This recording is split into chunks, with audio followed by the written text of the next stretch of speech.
Hello and welcome to the Old Man Orange Podcast. I'm Spencer Scott Holmes. And I'm Ryan Dunnigan. And today we are getting some more Marvel entertainment coming at us. This is what our second movie of the year from the Marvel Cinematic Universe. There was Doctor that point Strange. where Was there something else? Eternals was last year, right? Like sometimes I get kind of confused on these anymore. I think it's like number 19 if you count like all the Disney Plus shows. But Yeah, like I don't really count that. That's like this is like the second or third Marvel thing to come out this year, and it's one of those things where it's kind of like remember how like before just like guys we only get like one superhero movie every like 4 years, and then it became like, oh cool, we're on a steady track, we get like one or two a year. Now it's just like, well, we're getting like just 3 or 4 a year from Marvel alone. Yeah, well, and then there's always those people that kind of could do that thing where they complain, where they're like, "It's just only superhero movies in the theaters," and I'm like, kind of adding up my fingers. I'm like 5 movies, maybe 6, like the maximum out of an entire year are superhero movies in the theaters. Let's be honest. Like, how many? Every other movie's not a superhero movie for the most part. It just comes in waves, but they're also like studios are being greedy in the aspect of like they didn't really, bring it back to one of the things people always bring up about this. Actually, I bring it up a lot whenever we talk about superhero movies, but like the Martin Scorsese thing, kind of like how he was mad because The Irishman wouldn't go to theaters. It was like, it's a 3.5-hour movie on Jimmy Hoffa. A lot of people don't even remember what the fuck Jimmy Hoffa was about or what that whole thing was. So like, but that said, I am starting to get a little like not every Marvel movie or not every superhero thing. I am starting to feel a little bit of the fatigue with like, I guess because I keep up with the shows too. But yeah, I'm still enjoy it. But we are at that point where I think people are starting overall, unless they kind of change the way they're going about it. I feel like they are starting to kind of like get a little less popular. Well, it's weird because this movie was like super crowded inside the theater, and I saw it like like the 5th showing of the day or something like that. And, for me, I think what it is like I pretty much have always enjoyed these ones here in the last while, but they are kind of getting that point where they're kind of almost by the numbers anymore. Like nobody's trying too much ballsy. There'll be certain like small ballsy things, but I mean, like, I think it's not like we're getting like those Logans or like those Deadpools where you're like, oh, there you go. There's something new and different to try out. You know what I mean? It feels like when it comes to the Marvel ones, it's like they kind of know what works for them and they're kind of sticking to like the formula in a sense. Before we go into the actual story and if we liked it or not, there was a thing saying, who knows if this is true, just like an article. Apparently, in setting up other stuff, Kevin Feige wasn't as involved with the last couple of Marvel, like Phase 4 movies, but he was heavily involved with this. He got more involved with this one. So I will say, I think overall, there are some good movies in it still, but I think Phase 4 has been relatively kind of weaker just because it is not because it all doesn't connect and it's not spoon feeding me all the information, but there is a lot of this like bringing up points and they're not all connecting as quickly as you're used to seeing them. So it's kind of like, well, you know what I mean? Yeah, I know what you mean there. Well, it's kind of like weird too because I thought about it. I'm like, because this is the first of kind of like, in a sense, like if you kind of broke down the cinematic characters, kind of from like there's the A-list characters, the B-list characters, and the C-list characters. I don't mean that like, and it's like in like a bad way, like these ones are worse than others, but there's almost like the A-list, which is pretty much your core Avengers, which is Thor, Iron Man, Captain America, Hulk, I guess, even though he's sort of like in this sort of like the fun friend that you bring to every party. But you know what I mean? It's like he's not gonna get his own movie anymore, but he's can't arm wrestle no more either. Yeah, and I probably would say almost Black Widow just because she's been there just long enough. Those are kind of like the core A-list main characters there. And then you kind of get the like B, which I feel is like Doctor Strange, Ant-Man, Guardians of the Galaxies, and so on that kind of go there. And then you get the C, which are like they're kind of like the real oddball ones.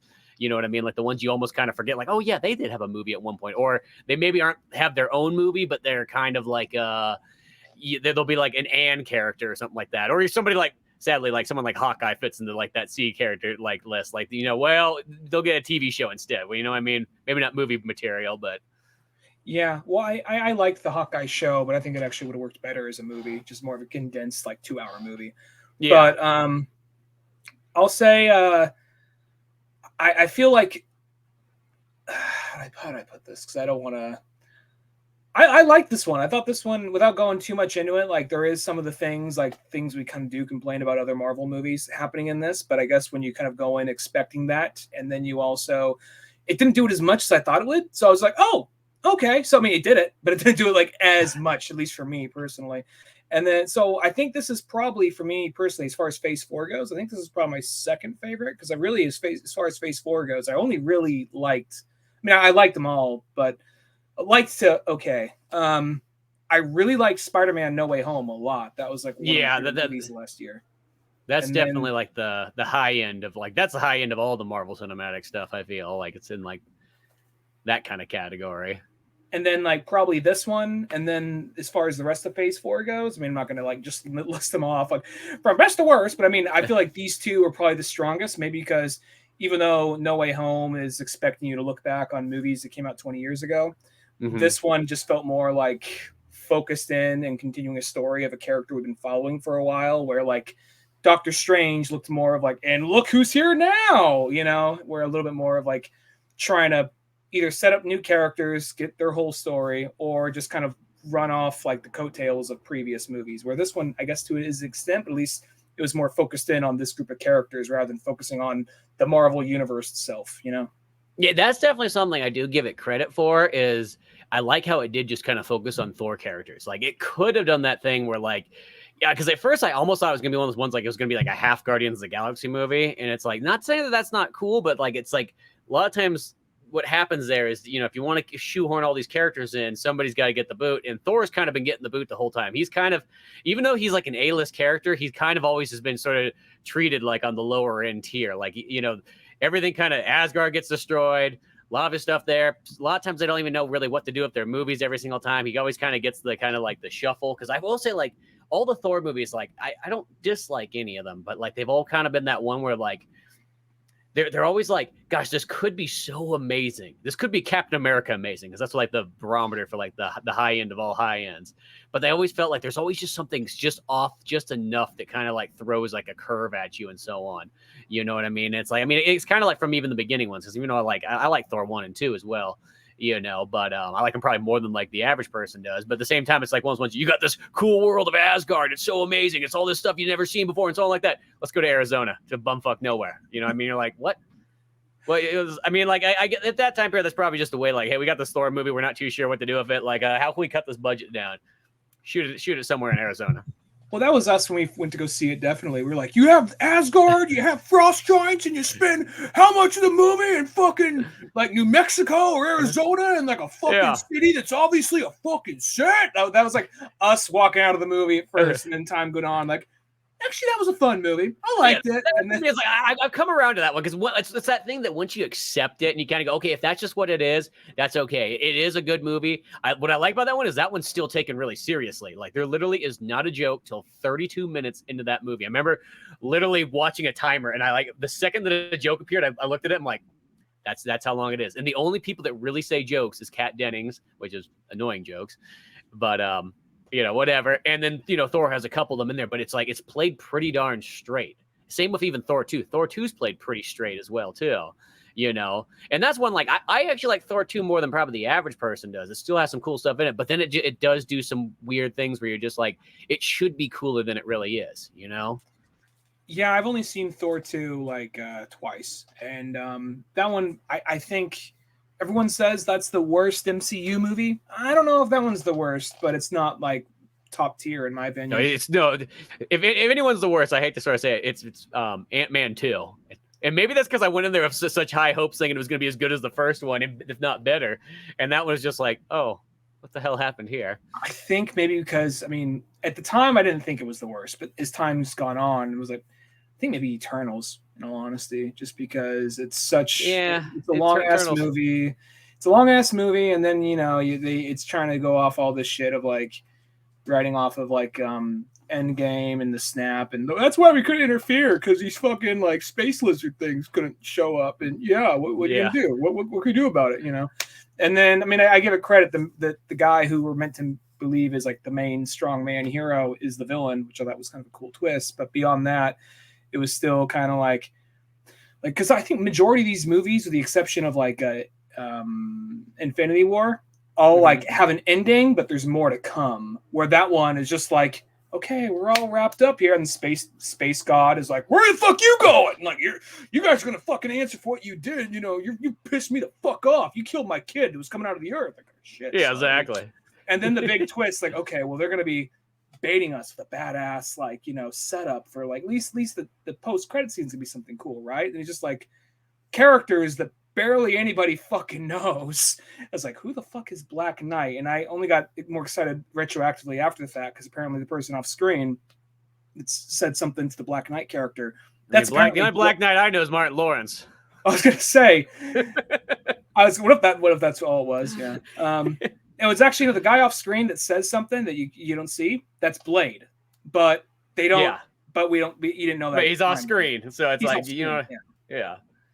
But yeah, no, that one was kind of a. See, that one I like. I also in my mind I thought like this one's gonna be probably like ballsy. It's gonna probably be like a Guardians of the Galaxy. Like that's like when I was initially going into them, like they're gonna do something cool with it. And then I think it was like when you're watching it, you're like, well, I guess they're not. It was kind of ballsy in some aspects. Like I appreciate because for a minute, like before the movie came out, Kevin Feige's like, I think this is the movie that might get us possibly win Best Picture, maybe. And then I'm like, really? Okay. And then I'm like, a bold statement there. Yeah. Okay. I mean, not saying that if a movie's good, if it wins, it's immediately good, or it's Best Picture means it's better than other movies. But I was like, okay, all right. I'm curious to know what makes him say that. So I went to see the movie. I'm like, did you see a different cut, or is there like another? Is there like, did you just read the script, or was there something else going on? Because I was like, you thought that one was going to be the not the direction wasn't bad. It was just too much shit going on, and I don't know, just yeah. If a movie's going to win it, it's the Winter Soldier. Let's be honest. You know what I mean? And that time passed. So yeah, Winter Soldier and shit. I'll say it, and people might call me a fanboy. I'll fucking say it. Endgame. Yeah, exactly. Endgame. I mean, granted, that's one of those movies. I guess if you took it by itself, if like you never saw any other movie and you watched just that one, you'd be kind of like, I mean, yeah, there's some cool action, but like, what's the big hype about it all? You know what I mean? Like, if that was all you saw and you knew nothing about really these characters. I give that one so much credit, though, and we'll actually talk about the movie at hand in a second. But I give Endgame so much credit because 20 movies or something came before that, and just that's a lot to balance and write off of, and a lot can seem cluttered and mishandled, and for somehow that movie, it's a 3-hour movie. It goes by very quickly, especially for being a 3-hour movie. There's like all the action's really good, all the drama in it's really good. The comedy I think is well timed and well placed, and I think that's like a perfect Marvel movie in my opinion. So that's kind of like one where I'm just like, wow, this could have been like the easiest movie to fuck up, but you guys made it one of your best. Yeah, exactly. Well, I feel like that was the things they knew they couldn't jack that one up. You had to get that one as dialed in as possible and so on like that. Sometimes when it comes down to the movies like this, kind of like the middle ones, like these are kind of the experimental sections and so on like that, and it's like, it's the one thing is if we're getting back to Thor, I go into like Thor Ragnarok because Ragnarok is the one that like, that's the one that so many people love the living daylights out of. And that movie is the one I had like the biggest like mixed feelings on. It was like, I remember sitting there like arms crossed on theater, like, what are they doing to Thor? They're making him. Why are you all laughing? Why are you all enjoying this? Yeah. Like, I remember just seeing that and going like, there's something wrong here. I mean, I'm going to say this. The movie that came out this year called The Northman, that's the Thor movie I always wanted to see. Like that movie right there, you give some magical powers to that guy and a hammer in that film, that right there is the perfect, Thor movie you could ever have. That would be like Thor from the comics in a sense, but it's one of those ones like I felt like it's like, like, hey, we sort of tried with 1 and 2. We kept it kind of like, serious and so on like that, or serious enough as in like a blockbuster serious. But, and then it just felt like Thor Ragnarok was like, you know what, let's roll the dice. Let's give it kind of a Guardians of the Galaxy thing, go there. But I just remember like, that was one of those ones, like that whole beginning sitting there, like, what is going on here? Like I was so amped with it by the trailer and so on like that. And granted, I will say that's one of those movies that I actually only have seen it once in theaters. Like I bet you if I went back and watched it again and kind of knew what was going into, I think I could like enjoy it a little bit more. But I felt like I've almost been like scarred from that movie. That like I felt like I was like, no, no, it's too soon. I can't go back yet. Like, you know what I mean? Because the weird thing about that movie is, I'll say it, it's one of those ones where like half the movie is really amazing. Like it's got great action in it, all kinds of cool stuff going on. I like the kind of space travel and all that stuff there, the Planet Hulk stuff. I mean, there's so many good things going on. But then there's just so much dumb comedy in Thor Ragnarok that's just like, it almost just feels like you're watching like a scary movie presents like the Marvel series. You know what I mean? Like it's in like the spoof category almost. I wouldn't say it's as bad as the scary movies, but it's one of those things where, Well, because the scary movies don't have a bunch of cool action to back it up yeah. in between. Well, number 2 does. I guess that's true. The That one Matrix actually, character, yeah. that's right. Forgot about that. David Cross is like in the wheelchair doing the Mission Impossible 2 thing, you know. What was I gonna say? No, I kind of was on a little bit of like a euphoria high when I went to go see Thor Ragnarok, because I went to my local comic book store at the time, and it was not far from Free Comic Book Day. And the guy who I just let me bullshit with him, he's like, "Do you work next Tuesday?" I'm like, "What? Do you work next Tuesday?" I'm like, no. He's like, "Here's tickets to go see Thor Ragnarok, early screening." I was like, so I was just like, get there early, otherwise seats could fill up. Like, okay. Yeah. I'm like, I'm going to go see Thor Ragnarok early before the average public, So there was a little bit of this like, like starry-eyedness to it. And then I saw it again, and I kind of was watching it. I was like, I can't help but go see a Marvel movie because I know we're going to talk about it on the show. Yeah. So I can't go see a Marvel movie and think, what's Spencer going to say about this? And the whole time I'm watching, I'm like, I'm enjoying this. But I know exactly what Spencer's going to say, And then I'll come watching it again, like, because it was like, yeah, it was a little. I still think that one's a little too jokey, but if all the parts that are kind of like, I can really count on one hand, they're just badly timed jokes, which is like after the planet's about to be destroyed, like Korg says something like, "In generations, it will become a foundation for other planets," or then explodes. Like, oh, never mind, there goes. It just like that was just bad timing for that kind of joke. And then there was also like, there's like 2 or 3 moments where they're trying to do the whole badass superhero thing, but then they just make a joke out of it. And you could do that, but it's just like, would I know it's coming, that it's going to be a joke? It's like, yeah, I feel it defeats itself. Like, there's the part where, like, that's what heroes do. He throws the ball, hits himself in the face. Like, one time, that's kind of funny. And the second time, you have Bruce Banner, like, saying, "You know who I am." And he jumps out of the building, face plants. People think he's dead. Like, oh, then he turns into Hulk after the fact. Like, that, it's not, that's not funny, but just, like, all this stuff. I knew it was going to happen because that's just kind of the way this movie approaches it. So I'm not really anticipating this cool badass thing and to laugh at later down the line. It just, okay. I think the thing for me is like, it's something, if it's like Teen Titans Go, you can have all those jokes in there because you're in a comedy. You're literally in a sitcom. You expect all that stuff. I think it's when you like, they're trying to do like, that's the only thing about the Marvel. I think that's the hardest thing the Marvel movies have always kind of done, is they try to balance it between having a serious thing and then kind of having sort of this goofy comedy thing. And that goes with like multiple of the series, and it kind of flows between different ones. Some take themselves more serious than the others, but it's that thing that it has that thing that like a lot of times sequels sort of have, where like, they'll be like, "Hey, the first one, people kind of like those little couple extra jokes you had in there." And then they're like, "Okay, well, for the sequel, we're going to like double or triple down on them." And then you're like, well, now you sort of lost what the original movie kind of captured sometimes. Yeah, and I think Thor 3, because I actually really like Taika Waititi, the director. So Ragnarok, I really did like. And at the time, I liked it, but I didn't like it as much as other people. As time's gone on, I don't know if I wouldn't know if I call it one of my favorites, but I like it more than when I first saw it. Yeah, this one, I mean, that's how I feel like I would feel if I watched Thor 3 again, knowing going into it, I'd probably be like, okay, I'll just accept it for what it is. And, I would probably enjoy it. As I said, like, I've never disliked any of the Thors. It's just, Thor 3 was kind of like, that to me was kind of the low point of it, though it balances out with actually having really amazing scenes. But then I feel like the other stuff kind of drops it down to my least favorite Thor. So going on to that, 18 minutes in, what do you think of Thor 4? It's a build-up. That's how these movies are. It's like, it's in a sense, it's like we're talking about like, the 25th sequel, if you really kind of think about it. True. Like Bond, really. Yeah, you know what I mean? Less time to get there. Except for, Bonds aren't nearly as like connected as these ones are. Going in, I guess, overall, what'd you think of this one?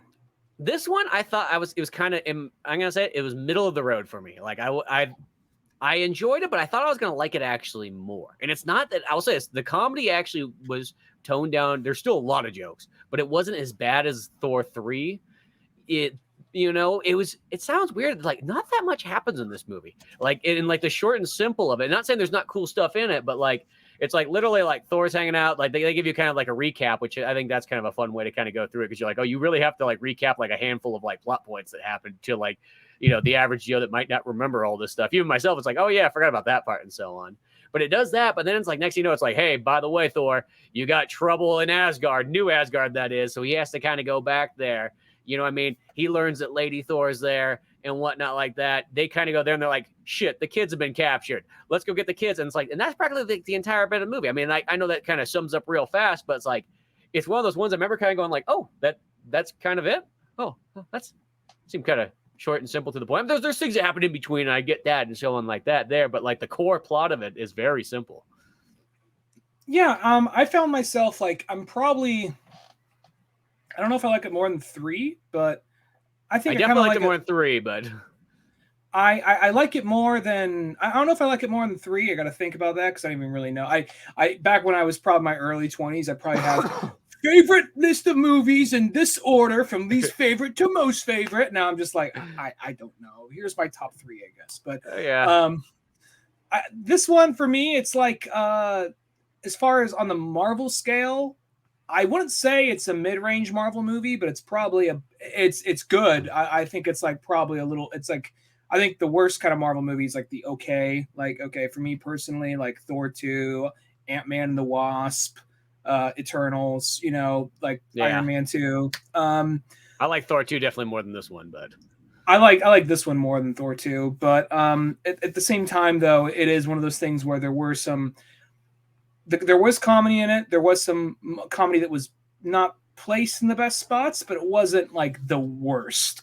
It wasn't as bad as like seeing like his whole planet get destroyed with a punchline right after the fact, Yeah, or like Fat Thor and all that kind of stuff and so on like that. I'll go with Fat Thor just because we had time. It's been like 5 years. And then we walk in, all this shit's happened. And as it goes on, it's kind of funny. Like, look at this fucking slob. And then as time goes on, like, oh, he's fucking broken. He's just, it starts off as a joke, and then it gets sadder as it goes on. So it's like, so I like Fat Thor. Yeah, I mean, like, I get it. It's one of those ones. I get it. I remember when I first saw the movie, I was like, what the hell are they doing here? Like, it's one of these ones like, what is this blasphemy you're doing right now? But it's like, okay, storytelling wise, okay, I sort of get it because they've kind of like, literally the writers of like the movies have like really like always kicked Thor in the nuts the whole time. But so he is the broken character in a weird way, like, but yeah, it's like overall, it's like the things that, I mean, there's still a lot I like about this one. Like this one does have when there is action, it's totally badass. Like especially even that beginning scene too, where like it's like with the Guardians of the Galaxy and whatnot, and they're out there and they're like, dude, where's Thor gonna show up? And it almost has that feeling of almost like Brad Pitt, like in Troy, where they're like, dude, where's your best warrior at? Go get him. What I like about it would have been almost even better if it would have been just Thor's just there naked, just a bunch of like women around him, and stuff like that. They're like, is this movie called Thor: Love and Thunder? It's like he's working through some shit right now. Yeah. Couple dudes there, couple animals, farm animals. Those goats, like I'll give him a reason to scream. Yeah, exactly. You know what I mean? But like they literally get him, and then he just shows up there and just goes around, just totally fucking kicks ass, like big badass action scene. Ends up destroying the guy's like temple and whatnot. Also, welcome to the jungle. Yeah, Ultimate Welcome to the Jungle, which really weird. Is like, okay, it's like, okay, I knew that song was kind of in there because it was like in the trailer, but it's like this thing's like almost like a promo for like Guns N' Roses, but it's like a weird promo because it's like it feels like Appetite for Destruction just got released, and this movie's like the tie-in movie for it to kind of get it going there. And then the other weird thing about it is like, I'm like, well, there's no Guns N' Roses in this movie. Like I was actually expecting, because they used to be in movies all the time. That was like the way that they made money back in the day, is that they would just show up to movies, and half the time they wouldn't even be in them. But they're in like Dirty Harry, and they're in like God, what the heck else is Slash? I know Slash is in a couple other ones, same with Axel, but drawing blank right now. But I was almost expecting to have some cameo by at least Axel and or Slash, and they weren't kind of in there. Even Heimdall's son, like here's the son who's been here the whole time, just off screen with the wife. He's like, I gotta buy Axel now. Well, it's just so weird. It's like one of those ones like you want to be Axel? He's like, yeah. You want to be literally the whitest guy in the group? Yeah. Okay. Sure. I just, I mean, it would have been more positive. It's like, I want to be Duff. I want to give him more credit for that. Or I want to be, like, I want to be Dizzy. I'm going to be the keyboard player. everybody wants to be Axel and Slash, but you know. Yeah, you know what I mean. But it's weird. It's like it goes like it's not just like, oh, there's a couple Guns N' Roses songs, and it's like no. It really feels like they're trying to push like like it has just that old fashioned thing of like product placement in it. But it's weird for product placement for an album that's like 30 years old by now. Well, it's also one of those things. I don't 30, want to Jesus go. Christ, that album's like 34 years old by now. Don't remind me. I mean, it came out before I was born, or like a year after I was born, or whatever. But still, it just yeah. Yeah, the album's literally like as old as us, but what was I gonna say? Not to go back to like this past Marvel movie again, but like you had Iron Man 2, because you know they played like AC/DC in the first Iron Man, and then Iron Man 2 they're playing AC/DC a lot, and even to help promote the movie, because AC/DC, I think they put out like, I think maybe they had a new album or a special live recording album that just came out or something like that. They can only buy exclusively at Walmart of all fucking places, and they had like a T-shirt of like, and this is one where I went on my fuck AC/DC just because they're getting pushed everywhere. There was literally there was a T-shirt of Iron Man and Axl Rose back to back. Not Axl Rose, Angus Young. Angus Young, yeah. Back to back, and it said "Shoot to Thrill." And I was like, "Get the fuck out of here!" Now, don't get me wrong. If there was like a T-shirt of like Batman and Tom Morello back to back, yeah, I'd buy that definitely. But in the moment, I was like, oh, "Get the fuck out of here," you know. So well, it is one of the ones like I really like AC/DC, but like it's like when you start seeing a little too much product placement, it almost feels like there's like this thing, there's like this inner punk rock in me. It's like whoa, back off. It's almost going too mainstream for me right now. I don't know if I can handle it. It's the Walmart thing I get when AC/DC's old. It's like, yeah, we're fucking old. Of course we want the money deal right now. Yeah, I can die tomorrow. You know what I mean? It's like, fuck you and your principles. Which even then I got that and I understood that. Malcolm's gonna die in 4 years from now. He needs the money right now. Get this going. Well, it's one of those things where it's just like Walmart of all places for AC/DC. That was the only thing. I get the whole like these guys got to make money too. It's like Walmart and AC/DC. Really? Okay. But but then it was also at the time I was like, our local radio station was placing AC/DC every like 15 minutes. So I was just like, fuck AC/DC. I'm fucking done with them. And that movie didn't help with it. But at the same time though, this feels more like he was just listening to a lot of Guns N' Roses while he was writing it. Just even to the point where we'll go more in order, but even the final battle, they play the solo from November Rain. For a second, I was like, I know this song. I know it's a Guns N' Roses song. I was like, this isn't like just any part of this is like November Rain, a very specific part of November Rain. You got to get through like 2.5 minutes before you get to this part of the song. Yeah, exactly. I mean, it's like a 6.5 minute song or something like that. And the thing too is like, I was actually, because at first it's like, okay, they're just playing kind of the big numbers. Okay, you got Paradise City, you got Welcome to the Jungle. It's like, you know, you got Sweet Child of Mine, yada, yada, yada, yada. It's like, that's that kind of thing where you're like, okay, those are good songs, but those are the ones that like, once you listen to Guns N' Roses enough, you mostly skip past those songs and you go to all the other stuff.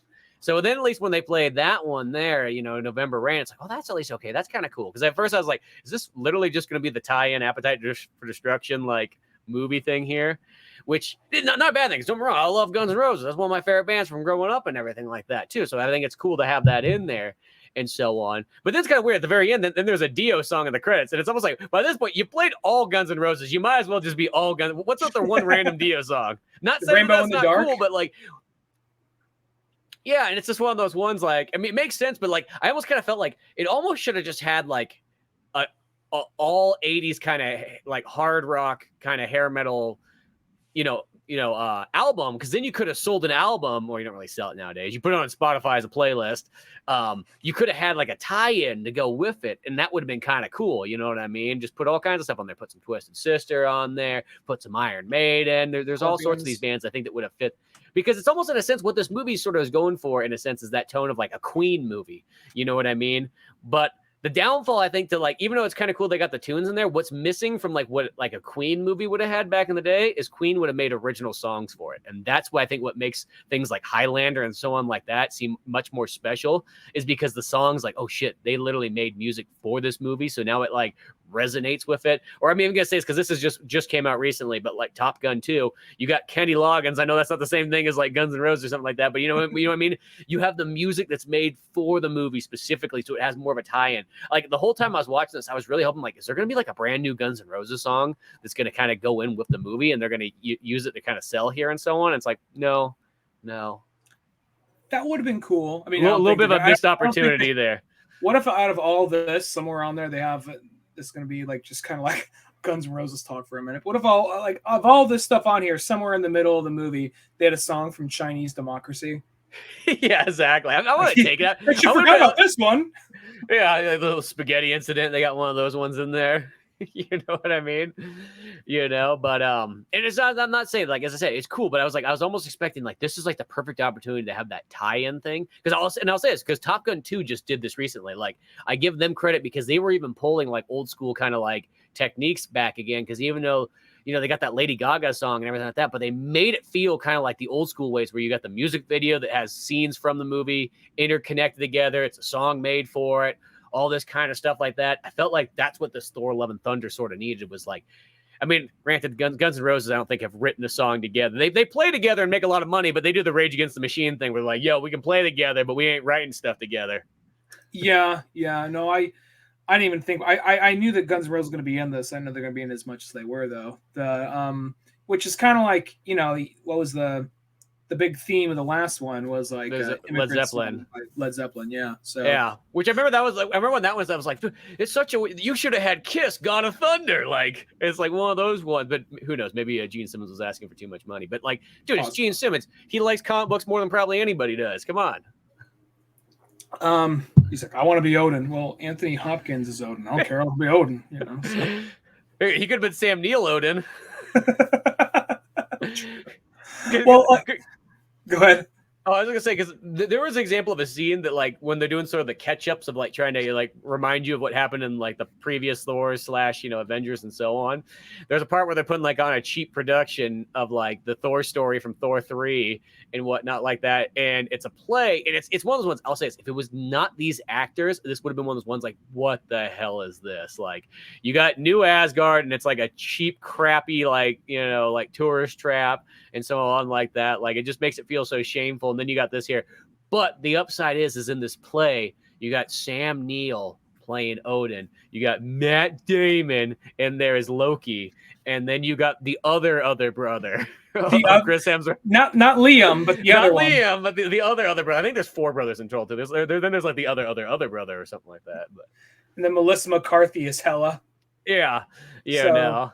And which those guys, they were in they had a similar scene in Ragnarok. Oh, did they have that? Yeah, not like Melissa McCarthy wasn't there, but they were covering the things from Thor 2. And it's just been so long since I haven't seen that since theater, so maybe I totally spaced out on that.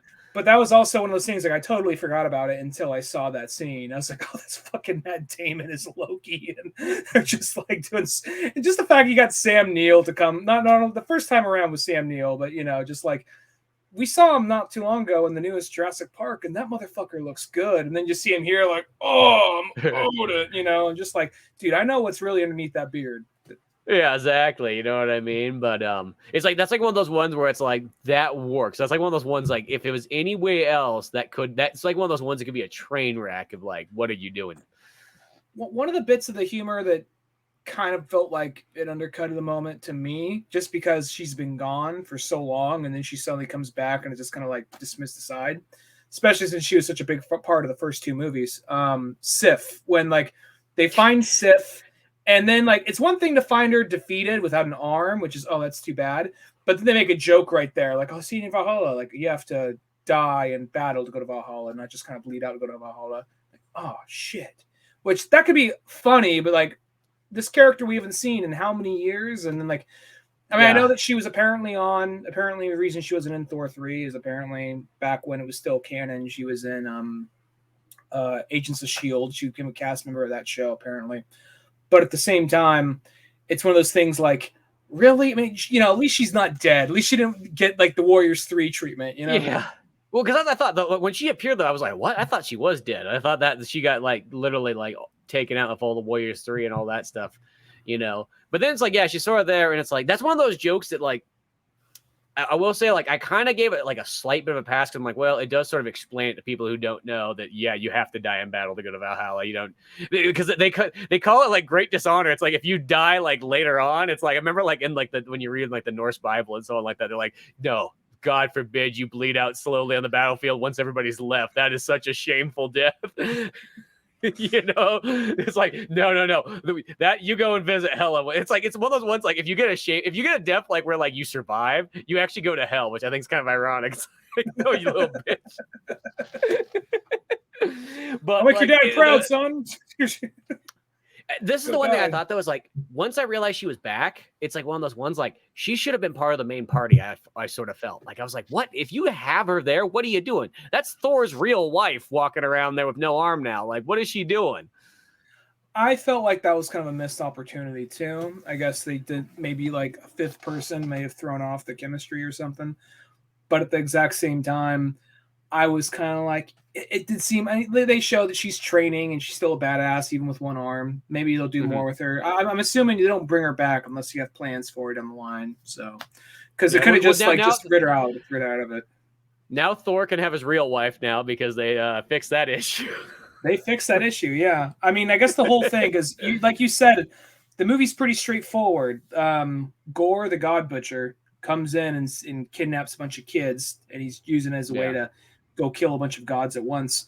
And I thought that for a minute I was a little bit kind of like, man, Christian Bale is killing it, and you guys are barely utilizing him. But the thing is, it's kind of more of like a savored kind of couple of scenes. Like he has a fantastic scene at the very beginning, which does not fit the tone of the rest of the movie. Well, and then, the thing is, I will say, I give credit. The beginning of this movie, at least it doesn't start. It actually starts off and plays it pretty straight for the beginning and gets kind of like real dark, you know. And I do like that because it's not like Thor 3. Once again, I know I hate to always keep bringing that up, but that one, like its beginning was like you just felt like, what the fuck am I watching here? Like, are they literally? Is this just a big joke? Like, is Woody Allen going to come out on the side and break the fourth wall and let you in on something? Like, what's happening here? But basically he has like a great long scene at the very beginning, then a little like small quick scenes throughout the movie, and then like the last act with him, and all that was fantastic. And I was kind of like, Christian Bale, because he's very picky. He doesn't need to do a Marvel movie. He's done with DC movies. Why is he going to go do a Marvel? There has to be something special that brought him back. Or maybe just like, hey, I'm at that point. I need a paycheck too. So yeah, shave my head, throw some baby powder on me. We'll call it good. You know, put me on an exclusive album in Walmart. I don't care. Whatever it takes by this point. And like the thing is though, like, because he played that character so good. That character. Yeah. The one thing is like that's probably, aside from Loki, that was probably the best villain in any Thor movie. And I'm like, it's fitting, makes sense totally why and how you use him, but I'm a little sad we're not going to see more of him because they basically make him the boogeyman. I don't know enough about Norse mythology. I'm assuming he's a made-up character for the movie or for the comics, I mean. But I could see they're trying to do he's not like, I don't think he's a Norse character. I at least don't remember that. I think because he's from the Shadow Realm kind of thing. And that, I mean, when I think of Shadow Realm, I actually think of X-Men, even though I know that's not probably where it came from, but like that's what comes to my mind first.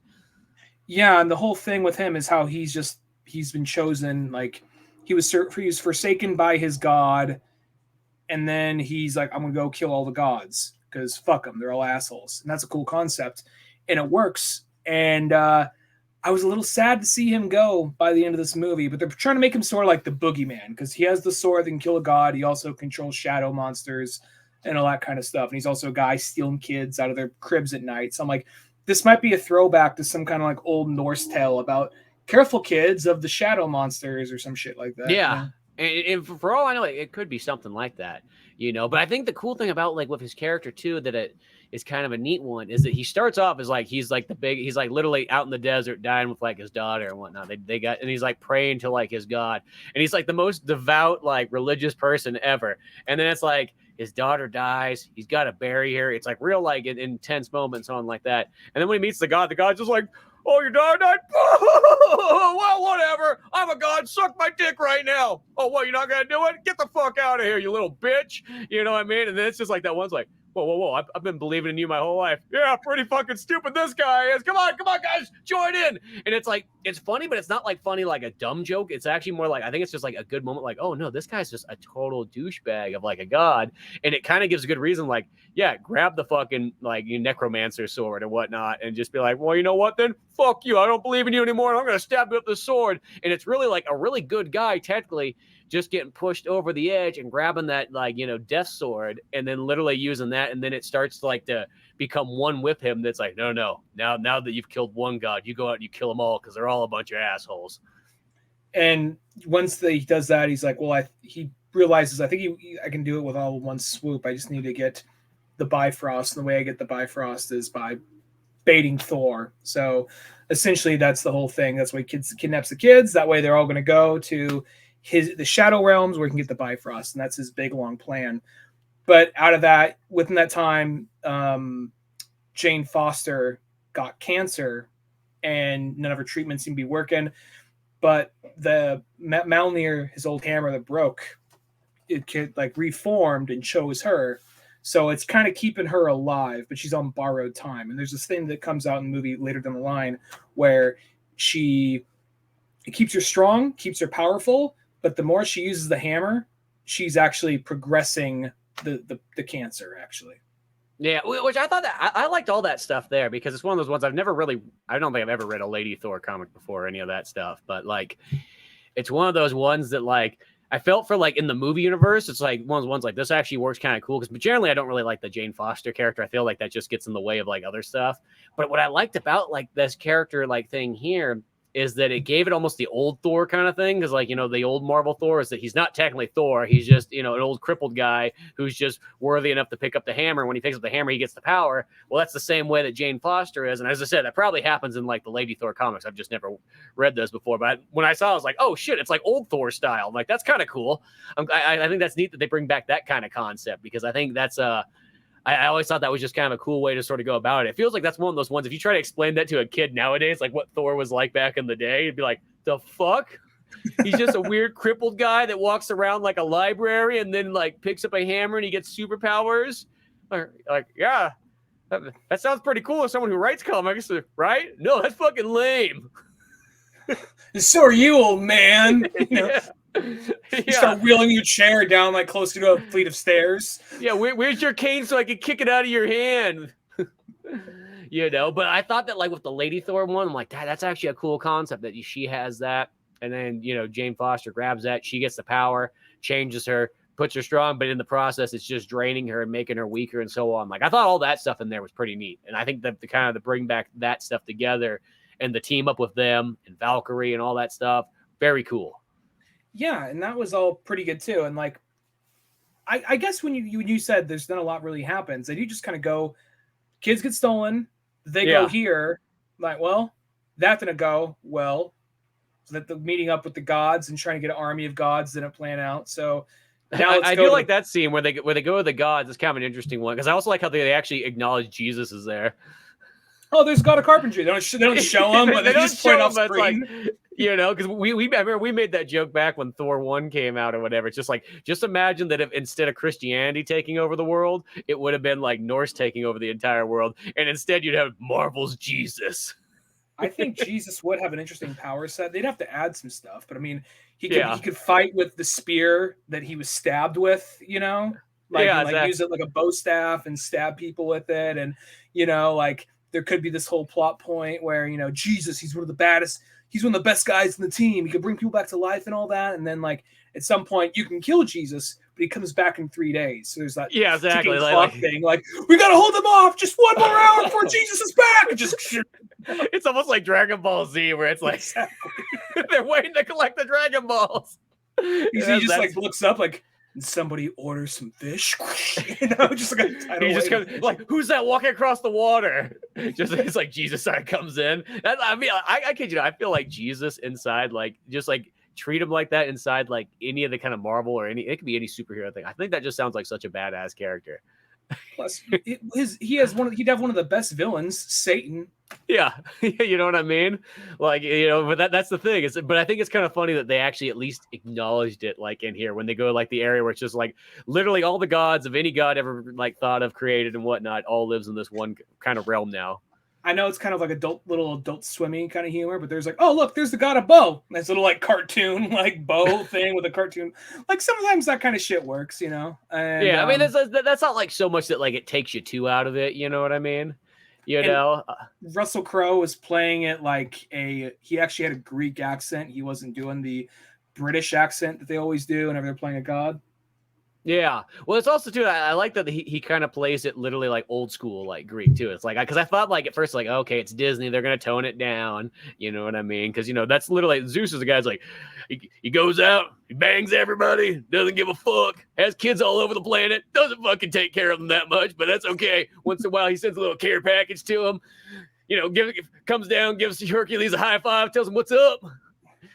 Turns into a bull, turns into a bull, goes fuck something, goes back to Mount Olympus. Yeah, exactly. See you in my 9 months or never.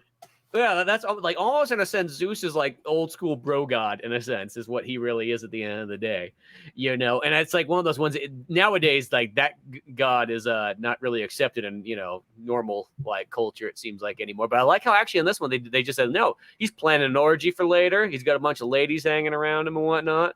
He's going full Zeus. He's doing it. Nobody gives a fuck. Zeus doesn't give a fuck. Well, yeah, that was also one of those things with him. Like I appreciate because I feel like. Not all the time, but not even half the time. I mean, I don't know. Sometimes I see him like, like there's the Disney Hercules where I'm just a good old powerful guy who's also your dad's son. Don't worry. And like, Zeus is a fucking raging asshole all the time. And then, and then you had like Clash of the Titans where he starts off as an asshole and then he comes in like, I'm sorry, that was fucked up. So they'll usually be he's an asshole who learns his lesson. This like no, fuck him. He's a prick. Yeah, you know what I mean. There was a moment there with like when Thor was like, oh, he's my idol and something like that. And I was almost like going that thing like, whoa, like one, I think Thor is technically older than Zeus at the end of the day, and two, it's like one of those ones like there's sort of a conflicting thing between Norse and almost like Greek stuff. It's kind of like a weird one. I know that's going like way back in ancient times, but like, you know what I mean. Well, I just thought it was cool how because I knew they were going to bring up something like both gods of thunder, and then he's like, yeah, he's so cool, and he's actually seeing him for the first time, like, oh, he's kind of an asshole, So it's like this whole thing of like, everyone's looking like this guy's you model yourself after this guy. He's like, well, yeah, I like some of his stuff. I mean, he had some good ideas back in the day. Yeah, I will say there's also some other things because this movie does actually do some ballsy things that like I would not expect from a Disney movie. Like they try some stuff in this one, like because even at that part, like when they mentioned the origin, they mentioned it multiple times. I'm like, that's kind of ballsy for a Disney movie. I mean, like when was the last time we're watching one and they mentioned that? But two, they even do like the thing where like when Zeus brings him up and he rips off all of Thor's clothes and he just stand there and all the ladies fall over and it's like, wow, that's actually once again for a Disney movie, that's really fucking ballsy. You know what I mean?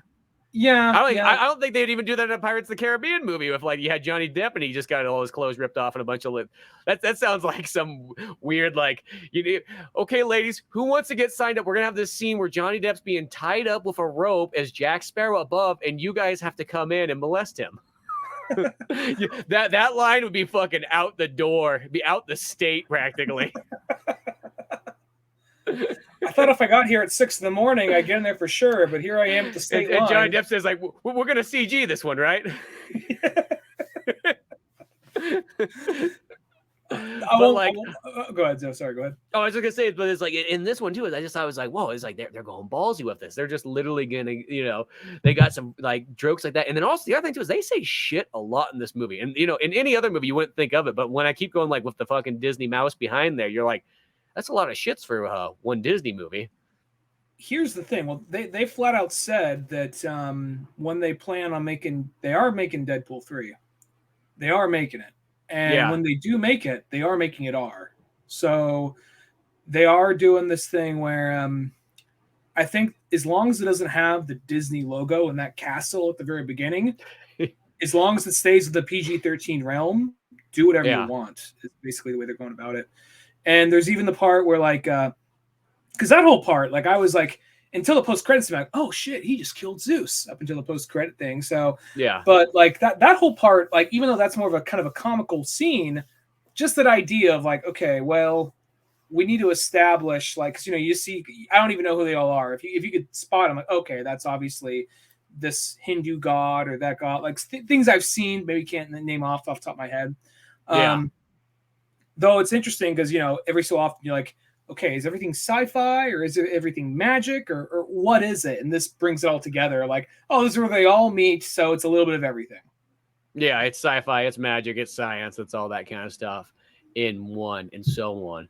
And probably what it is also too, if just like this is probably, I bet you these movies are gonna to get to Deadpool 3, they're probably gonna each one's gonna stair step up, almost the way that like the DCU like animated movies that kind of are, where it's like we'll add one more into it, one more extra violence, one more extra nipple, one more extra, you know what I mean? Like just keep doing that. It's like, hey, I know we got an R rating, but they said only one nip. So it's got to be a quick turn shot. All right. They're very serious. Like, it's already rated R. One nip. Yeah. Well, this one gets a stare. You get Chris Hemsworth like naked butt cheeks in there. Yeah. There you go. There you go. You know what I mean? It's all at the same time, though. I always know they say, like, brief nudity. What's in it? An ass. Like, well, it's all right. You know? Well, was it a donkey or an actual ass? Like, both? Well, that's in there, too. Yeah. Well, I mean, well, I don't know. So I'll be honest, yeah, some asses are nicer to look at than others, but at the same time, I'm like, everyone has one. If they were showing the real Thor's hammer, they're like, all right, yeah, throw nudity on there on the parental warning thing. But I'm like, okay, whatever. But at the exact same time, I will say that I mean, this happens a lot whenever you talk about a movie. The more we're talking about it, I'm liking it a little bit more. There still are some of those little things here and there, like you probably could have cut back on the comedy here and there. One of the jokes that actually they did it a lot, but I actually still found it funny and enjoyed it. Makes I'm just a simpleton, but those goats just like walking in and just screaming. And sometimes you wouldn't even be, even though you know they're there, like they land somewhere, you don't even see them, you just hear them off screen just screaming. Like I know it was stupid, it was unnecessary, but I liked the goats. What can I say? You know, I was afraid that they were going to run that a little bit too long with it, and it does go a while, but it wasn't. That one never felt to run too hard. It wasn't as bad as some of the other kind of like. It wasn't like some of those other like kind of dumb jokes. Like, you know, the one that kind of stuck out to me. I thought was kind of one of those ones that was a dumb one. Was like when you had Valkyrie shows up to like Lady Thor's room, and this right when like Jane Foster's kind of realized that like, oh shit, like I'm like dying here on the inside, and she smashes that sink and everything like that. And then she goes like, okay, you ready? You got your weapons? And they're like, going weapons. Is like, what's that? A hand grenade? Like, no, it's like a little beatbox or a little boom box, and it's like she's playing Mary J. Blige. Yeah. Yeah, and you're like, well, it's like, what the fuck? Like, I hate to start saying it. I know why that joke's in there. That joke's in there for the non-comic book fans who go like, oh, I like that song. Come on, kids, let's get up and dance. And it's like, but I feel like everybody who's there for the comic book, you're like, Jesus, no, don't do that. What are you doing? Well, that's one of Ava's favorite artists, so she was like, "Oh, cool." So, that's what I mean. Is the non-comic book fans are like, "Hey, come on, let's get up and dance, everybody!" And it's like everybody else is like, "No dancing, please." Oh God, it was a quick in and out kind of scene, but no, I get what you mean. That was a very quick in and out one, though. Yeah, no, but that's I mean, there's just like there's a handful of those ones that there. I mean, as I said, like the thing is, when the movie does good, it does good. That's what I think about it. Like when it has cool action, it's got cool action. When it's got good scenes, it's got cool, interesting scenes, you know. But at the same time, I feel like, you know, yes, there is the dumb jokes, but then there's just like, I don't know. I just felt like it kind of is maybe just sort of simple, like in a sense, I guess the same way that I almost felt about with sort of a couple of like the last like Marvel movies where it's like they're just kind of like you like almost like the way Doctor Strange was. Like it's like I felt like there could have been more going on. Well, I guess. How do I put this? Because I guess you can't just talk about one Marvel movie. You got to compare it to everything else. That's the weird thing. Yeah, they kind of come in a package deal, I guess. I guess the thing with... I was looking more forward to Doctor Strange than I was this. And I'm not even a huge Doctor Strange fan. I like Doctor Strange enough. It's more of just the concept of like some frantic horror movie where he's jumping from fucked up universe to fucked up universe. But it's like... it was very chill, very kind of not very super chill, but like a tone back. Like, okay, we jump over to one weird universe. We see a fucked up Illuminati version of everybody for a minute. We're like, oh look, it's this guy, is that guy, and oh Jim Krasinski, and oh okay, cool, whatever. And then on to the next fucked up universe, and then we're at the end of the movie. So I don't know. I guess I just had this, when you have a name like the Multiverse of Madness, I'm imagining this really frantic, like we're going from bad to worse every time we go into another room. But it was just like, bear with us. We're figuring this out. Okay. Just like, yeah, it's fucked up. That's fucked up. And it's solved. Okay, cool. Where this is kind of what I assumed it would be. And even with this, it was still more focused than, say, even though Multiverse of Madness wasn't that crazy or that mad, this seemed more focused and knew what it was, and wasn't just laying more foreground for movies. Because I guess that's my big problem with Phase 4 is people are saying it seems directionless. I'm sure it's all going to connect. It's all going to connect. And they said something that Phase 4 is going to be the phase where this is our chill out zone. We just got done with the end game, so we're just chill. We're presenting new characters and moving older characters forward in some aspects. And we're also presenting the multiverse. So we're just taking this one easy. There's not going to be a big end game style movie at the end of this phase. However, though, they keep on bringing up all these different plot points and all this multiverse shit that doesn't seem to really connect yet. I mean, they already had Loki, they had Doctor Strange, they had Spider-Man, and there's hardly any connection in any of those. So, so it was nice just to watch a movie that did not have to mention the blip, did not have to, like, it was pulling from old movies and referencing things that happened, but it was just focused on Thor, and he didn't, and yeah, sure, the Guardians are there for a second, but it wasn't like this whole thing that was baiting on, like, oh, can't wait to see him in the Avengers, oh, can't wait to see this in whatever 5 movies down the line. Yeah, no, well, and that's the thing is I definitely give it credit for sticking to being pretty much a Thor movie and kind of just being sort of like it's its own kind of bottle film. It's not having to like build up. I mean, of course you get kind of towards the end, it's going to do the thing because, you know, in the post credits, spoilers or whatever, you know, Zeus comes back to life and he's like, yo, son, go out there and fuck some gods up. And then Hercules comes in there, which what I really feel like what that is like, I feel like that's Marvel going, fuck you, Wonder Woman. You're not going to be able to get these characters in there before we do. I feel like that's totally what they're doing. It's like Marvel doesn't need to pull from the Greek universe. I mean, I know that stuff's all in there too, just like that. But like, I feel like they're like, how many characters can we get out of the way for Wonder Woman? You know what I mean?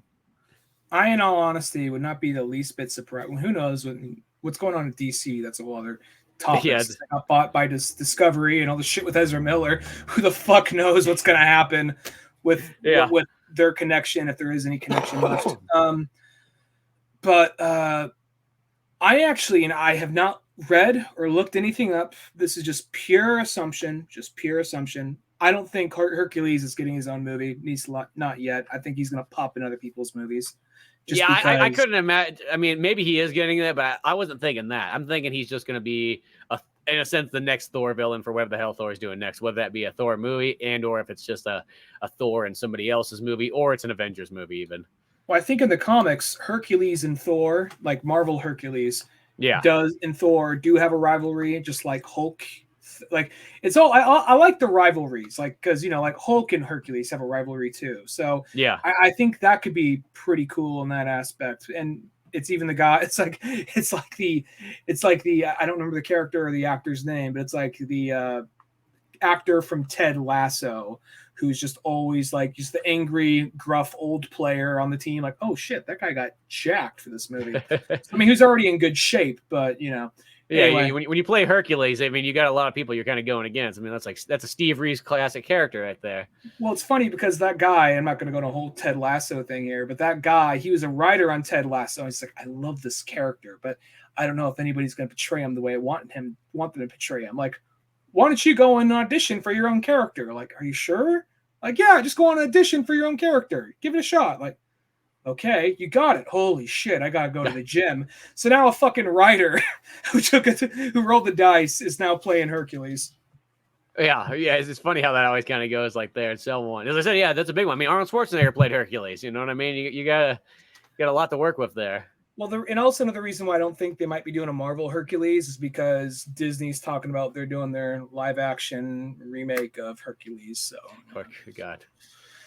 yeah. So we'll see how that goes. Fucking Disney. It's one of those ones. You know what I They mean? they're good at the cartoons. They're not. They're It's like, good at the old cartoons, you know, but well, I think majority of their new cartoons are pretty good. Majority of them, what I've seen, but well, there's like what was it? There was it was like Pirates of the Caribbean 1 came out. Like, okay, it's a Disney movie. Keep the name off it. Don't flash it. It's PG-13. Don't fucking tell nobody. Just get it out there. Try and Johnny Depp, not popular anymore. Let's see what the fuck happens. I don't know. It just seemed like a good idea at the time. We're all gonna lose our fucking jobs on this shit. I fucking know it's so fucking stupid. Legolas better cover us here. You know what I mean? We're gonna get some of that Lord of the Rings money rolling in. We're all so oh shit, here comes the mouse. He's walking by. So you all thought it was a good idea to put a PG-13 movie on the Disney fucking logo. It's at the very bottom. Shut the fuck up! This thing doesn't go good. You're all fucking dead. You're your whole fucking family. You know, it just has that whole thing, and then it's just like, and then the movie comes out like, oh my god, people love this movie. This movie's does fucking gangbusters. this is a fucking great movie. Holy shit! Disney can do a PG-13 action movie, and like, oh, that was just a one-time thing. It really panned out. Beyond that, we're not so good at PG-13 action movies unless it's like just the studio we bought. Yeah, exactly. So I'm just wondering, like, I was like, oh, Mulan, that might be good. I'm like, well, I'm thinking, that one was such a disappointment. That should have been amazing. Well, the downfall is that feels like Disney, like on all those, every single one of their musical ones. I know we're kind of getting off topic of Thor here, but it's still, I guess, in the Disney realm in a weird way. I hate to say it like that. So it's one of those. At the end of the day, it still always sort of bothers me that Disney is tied in with Marvel. It's like, it just feels like the thing that you really liked as like a kid, and then somebody comes in and just like sort of like you're like, what? No, that guy's a part of it. No. But like, and it's not to say that Disney doesn't make good movies. You know, I'm not denying that there is a lot of good Disney movies out there, especially old ones too. You know, but there's just like there's that Disney kind of ness to it, and so on. And that's the thing is like all these ones. It's like okay, like the Mulan that should have been awesome. Like why was that not awesome? And it's like it feels like the budgets always feel so cheap on those movies. Like it was the same way that like even Aladdin, even though I like the Aladdin one more than I like the other ones in a weird way, but it felt like the movie felt like such. Like it should have been like a straight to Disney Plus thing. It did not feel like that was a theatrical movie. It felt like they really cut the budget somewhere. They learned that like here's a trailer to Pinocchio. Like you're doing Pinocchio. Tom Hanks is Pinocchio. Okay, and then it just like to Disney Plus. Like, okay, that's fitting. All right, they read the room on that one. But it's one of those things where because there's that period where they're trying to do like big action movies for a while because they had good luck. They had good luck with pirates, and then after that, it was just like, this didn't pan out unless it's Marvel or Star Wars. It's kind of hit and miss by this point, but yeah, exactly. I mean, majority of the shows are pretty good right now, but as far as this goes, I mean, overall, I thought it was. I mean, I'll say another thing that kind of one of the ballsier things is I was surprised. I say it's ballsy, but then there's an end credit scene that very well just might undercut it. They kill off Jane Foster, and they make it an emotional, serious scene. I was like, oh shit, this got fucking real. I wasn't expecting that. I thought they were preparing to make her the new Thor and Chris Hemsworth the exit, but no, it's Jane Foster. And then you see her at Valhalla at the end, which is cool and all, but at the same time, I'm kind of like. I don't want that to undercut. Like, are they going to go to Valhalla a lot? Is there something else going on? Like, can they leave Valhalla or do they just have to stay in Valhalla? You know? I mean, for a Norse thing, it made sense because she died in battle. She goes to Valhalla. It gives what's the Heimdall. It gives him another kind of scene there. I feel like as long as you leave it at that, but it does sort of leave that weird because it's we got work to do. Yeah, well, and no matter what, it's because, you know, the way that these Marvel movies sort of go and everything like that, too, is that, like, anything's sort of possible. You know what I mean? Like, sometimes that's always even the downfall of the comic books in general is because if people keep writing it in there, next thing you know, too many things can happen. And then there's that point where it's like, oh, whoa, we got to come back a bit. You guys have gone way too far. You know what I mean? It happens in all superhero stuff. At some point, they've just go so far that, like, next thing you know, it's just like, Superman just fucking time traveling, like, on his lunch breaks. You know what I mean? Like, you got to be some effort put into that. You can't just be like, hey, by the way, Lois, I'll be back. I'm going to the 1800s. All right, don't forget your lunch. It's also one of those things of where it's like you're kind of wondering, like, shit, where is it going with this? It's kind of like you don't want, like, how often do you think somebody writes like this meaningful death, this meaningful scene, and then just like the next writer of the book comes on, like, yeah, he's bringing back to life. I got a plot idea I want to run through with this. How often that shit happens. So I'm wondering how often that's going to happen with this, because if it was just like, oh, you're in Valhalla, congratulations, but then it just like, come with me, we have work to do. That it holds on her like, so it's like, Yeah, I hope they don't just make it meaningful. Yeah, because that's the thing. It's sort of like, I don't know. You make death not seem like it's a big deal if people can always keep coming back to life and things like that. Like that's something that, like, it doesn't make it as impactful the second that people keep getting revived left and right. I'll say it's also, it seems kind of like a little bit of a detriment and a curse, but the whole multiverse thing, because in Endgame they explain that, like, oh, they've already addressed by the multiple movies now. There's multiple universes and timelines and all this, but it makes sense that you can, like, kill off Robert Downey Jr. and you can grab another Tony Stark in the original Tony Stark that we watched. His timeline or his story isn't cheapened or anything like that, because this is like a younger 20-something Tony Stark. So that in that aspect it could work. Another aspect, though, it's just like, well, I mean, if this character dies, does that mean they could just pull out, like, I don't know, like, oh, well, I died, but not really. We just went over to this universe, grabbed another one, so to fit into the suit. I guess it kind of go either way with that. Yeah, as I said, I mean, I get it. Like, if you want to keep the movies going and keep the characters going, like, how do you pull out like a different variation? Also, it gives, like, the nice thing that you can get, like, a different variant, or like you can get one more closer to the original source material, all that kind of stuff there by having that multiverse. But I feel with, like, the Jane Foster one, I hope that that's just kind of it, because I feel like that character was, like, perfect in this, totally badass, totally awesome the whole way through, and yeah, I just think that's just a nice place to leave. It makes it more impactful if you kind of do that and be like, okay, that's it, and Thor has to move on. Plus, then it leaves up now. Lady Sif actually has her final chance that she's been waiting on for. Yeah, I hope they do something with her, because I'll say that, like, as far as the movies, I'm still looking forward to the movies, and I overall like the Marvel shows, but I've been keeping up with them, and I'm kind of like, it's to the point where, like, oh, a new Disney Plus show, cool, but now it's the point like, oh fuck, there's another one. The one just come out last month. Okay, I guess there's another one. Now. So now it's like, now there's Miss Marvel. Well, that's not bad. Them on top of each.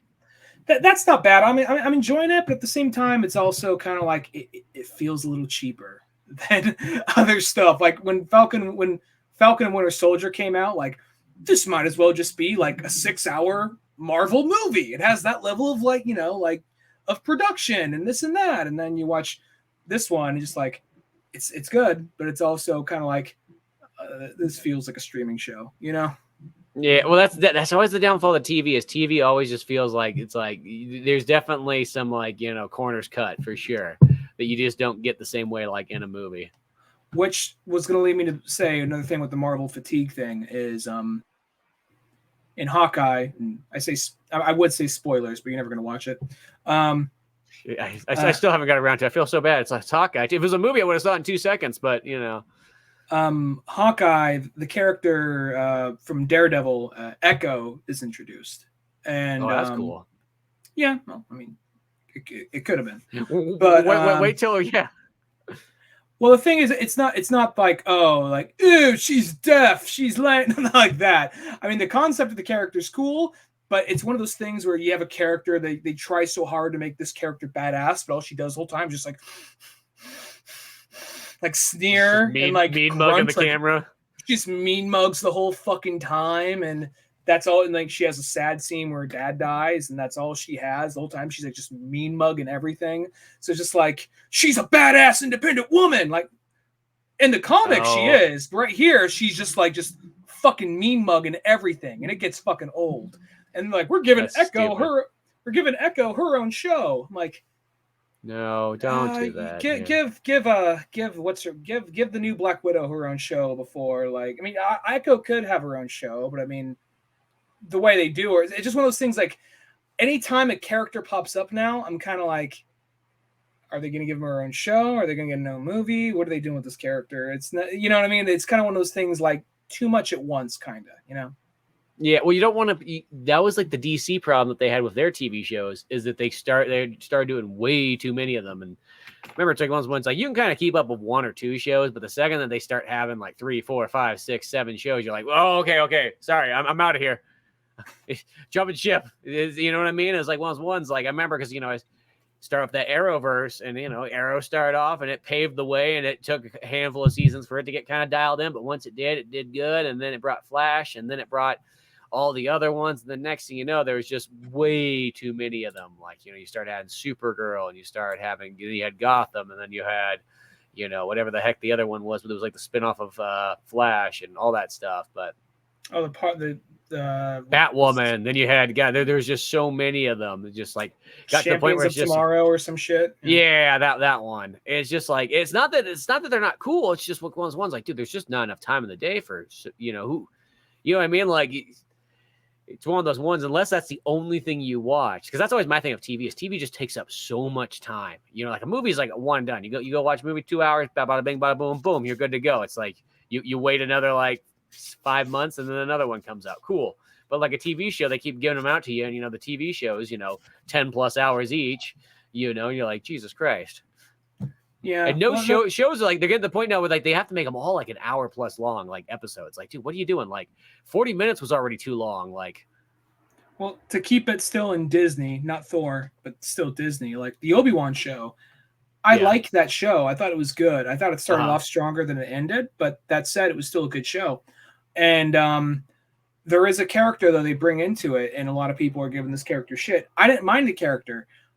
But we're literally at that point where I don't know if I can watch something and just think like, this is a side character. Okay, cool. That's their story. Their story's concluded. I can't do that anymore. Now I immediately see this character, like, are they popping up in someone else's show, someone else's movie, like in a year, or are they getting their own show? Like, what's real? You know what I mean? Were they prepping? Like, can things just be contained? I understand that these are money machines. They got to keep pushing them out. They got to still, people got jobs. I get that. But at the same time, at some point, I feel like not everything has to be connected. Not every character needs a movie. There's a funny joke in BoJack Horseman where somebody says like, because it's about people in the film industry, and they're like, we're going to release it on this weekend. Like, we can't release it on that weekend. Why? Well, that's when the movie about the ticket booth clerk who worked at the ticket booth clerk who saw Batman's parents get shot. That's that movie about him's coming out. So like it was like, that's very fucking true. Yep. It's like one of those ones. Like, well, it's the one thing I miss from the olden days. And she's like, now on the Old Man Orange podcast, we'll remind you what it was like in the golden years. But like, it was just the fact that like, remember when there was just like a movie and that was just sort of it sometimes? Like, don't get me wrong, I'm somebody who loves to live in daylights out of sequels. Like, I'll take 1,000 sequels. Give me more Lethal Weapons. I am there. But it's one of those ones, there's something kind of nice when it's just like a one and done. Or like, even if you are going to have multiple ones, it's the 007 thing. 007 was better when there's just literally like, they're not continual. They're just, here's a Bond movie. He's on an adventure. Maybe there might be a slight character connection or whatever, but you could literally come into any of those old Bond movies. Doesn't matter which one you start with. You're going to understand what's going on, but they all kind of stack together nicely too, to kind of add up to them, instead of doing the thing that like, almost like the Daniel Craig movies did, which don't get me wrong, I still like those ones, but if you jumped into like the 4th or 5th one of those, you'd be like, what the hell is going on now? You know what I mean? Like, if you didn't see 1, 2, or 3, it's like, I feel like there's something like, it's nice when things are more contained. It's just like, here's this one. And what I sort of like about it is like, I just like the thing of like being able to do like, it would be fun. Like, this is the downfall. Marvel's always sort of gotten sort of stuck in like, everything connects, everything's continual, everything's this. Which it's like, well, okay, don't get me wrong. There's a time and a place for that, but it's kind of nice to be able to do the thing where it's be like, here's one Thor movie, has nothing to do with any of the other Thor stuff. You just know who Thor is, right? Yeah, okay. Here we go. He's going on an adventure. Here's his own take on this. It's an own kind of alternate thing. Don't worry about it. It's not connected to anything else. It's just one grand adventure. Or, Batman's the perfect example for that. We have so many different variations of Batman in the comics, cartoons, and so on. It's kind of nice to be like, here's one Batman. It doesn't have to continue. It's just a standalone Batman story. Like literally the same way they do like the DCU like animated movies. Or some of them at least. No, that's a good point. Well, it is one of those things where it's kind of like, I honestly feel like eventually the MCU is going to buckle under its own weight. Eventually, like I don't think it's going to come crashing down and burning, and no superhero movies ever going to be made again. But I feel like in time, the great superhero disaster of 2027. Yeah, exactly. In time, one of two things are going to happen. These movies will make money, but they slowly start to make less and less money, and they start to just, rather than releasing what it's sometimes 3 to 4 movies a year, they release maybe like 1 or 2, or they realize that we've been plowing through a lot of our best stories and we don't want to retread everything just yet. So what if we hit the reset button and we end it with a big kind of end game style event where we save the universe, but we just have to hit the reset button and go from scratch. And instead of starting off with Iron Man, we'll start off with a different group of characters. I think that's why they're taking their sweet fucking time to get to the X-Men, because X-Men, I think that's going to become, for a period of time, Avengers, one form or another, will be back. But I think they want to treat the X-Men probably as their next Avengers. And if I had to guess, I could be totally wrong here. If I had to guess, they're probably going to pop up individually in other people's movies and then their own movie. That's my guess, but I could be totally wrong on that. Well, that's what I feel. I feel like it's definitely, they're going to milk it. And I'm not saying that's not a bad thing, you know what I mean? But I think it's kind of nice just to have a more subtle period where you just kind of release movies. You don't think too hard on them. It's just, hey, here's another one. Come see it. You know what I mean? And that's the thing, is because by now having X-Men, Fantastic Four, all that kind of stuff, you got characters that are technically bigger than the Avengers. It's one of those ones, you don't really think about it, but in a sense, X-Men and Spider-Man were always the biggest part of Marvel forever. It wasn't until the movies kind of came out that the Avengers actually became such a humongous part. The Avengers mostly almost hey, have you read enough Spider-Man and X-Men and all that stuff? Well, come on by and grab an Avengers book now. I know it's not what you're used to. It's not mutants. I mean, they're not little rascal teenagers or anything like that. No. It's adults. It's men. Yeah, it's World War II. It's Norse mythology. It's a guy who has an alcoholic problem, but also sold war stuff back in the day. But it's okay. He's cool now. Come on by. He's also an ant. Yeah, there's also an ant if you so care. Not like a woman ant, but there's a woman ant in there. Yeah, she shrinks and goes big. She's not called ant. I'm making it more complicated. I apologize, but yeah. Yeah, she's called the wasp. Not really necessarily an ant, but a wasp. But someone get this motherfucker some media training. But yeah, but the thing is they really actually have. It's almost in a sense, if you thought that Marvel was kind of okay, they kind of blew their load already. It's well, not really. They actually literally have the Holy Grail, or not, but whatever is coming up is having the X-Men, because the X-Men is almost a bigger universe than all the other Marvel stuff combined. Just about there's so much shit going on in the X-Men that you can go on for days just in X-Men alone. That's always my kind of thing about when they want to combine the X-Men with the rest of the Marvel stuff, is that I feel like the X-Men is so big and so diverse as is. The downfall when you combine it together is I feel like you're only going to use 10 or 15 main characters, and then all these other 550 X-Men characters, because they're like Pokemon practically, are never going to see the light of day. No, they already did that with the movies. They're just focused on X-Men characters. I do think it was interesting. There was this period in time where they were going to have to prepare to go against Avengers. Fox, they canceled this movie, but they're going to do their own Fox version of Avengers, essentially, which was going to be Fantastic Four, Daredevil, and the X-Men. Yeah. and it's going to be they're basically going to take plot points from Civil War but just condense it to those characters. And then I don't remember what happened, but at some point, like, no, we can't do that, and they made X-Men Apocalypse instead. So, Yeah. but it's one of those things where they got longevity, they got more to do. I think we could just slow back on some of the streaming shows and maybe not make everything. You could still connect. But the thing is, they keep on bringing up the thing about Phase 4 is, yeah, sure, Shang-Chi was kind of self contained, so was Black Widow.